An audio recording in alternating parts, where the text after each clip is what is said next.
Bismillahir Rahmanir Rahim.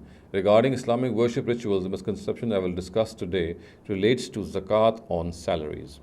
It is generally understood that zakat is only imposed on our wealth, and of course, we pay it once every year on the wealth that we have saved.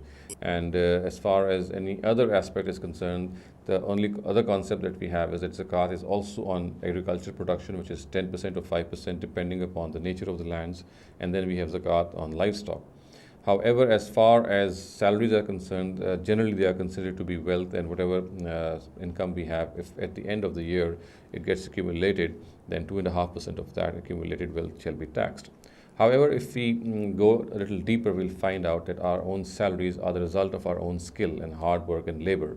And we are producing something. By nature, something is being produced. We are working something, and as a result of that, that production is we are reaping some benefit. So it is very, very probable and much more appropriate that we regard our salaries to be analogous to production. And just as we have agriculture production, we have there are certain factors which produce agriculture production. For example, we have labor, which means skilled labor, which puts in hard work, and it could be non-skilled as well. But as far as labor is concerned, it is there. And then we have investment. So therefore, investment and labor are two things which produce things. Here, our own salary means that our own labor is producing something.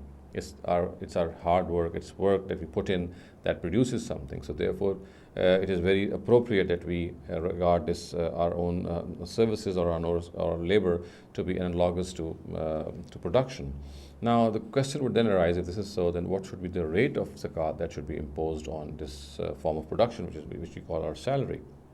If we analyze in the time of the Prophet how this distribution between 10 and 5% in the case of rainy lands was made, we can easily derive this formula as well.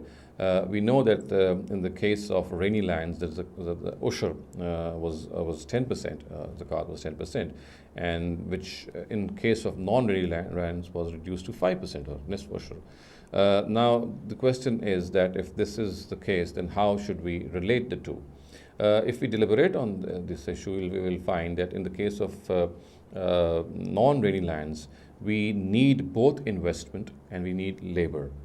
And in the case of rainy lands, we do not need any investment, or the only thing that required is labor.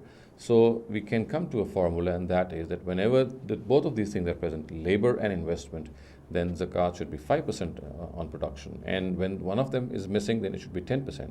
So in the case of our salaries, we are producing something through our skill. We are producing something through our labor. So in the case of our salaries also, analogously, we would regard that the zakat that is imposed on them is 10% of the value that we are given, of the salary that we are given. And this is because salary is something which we produce through our labor.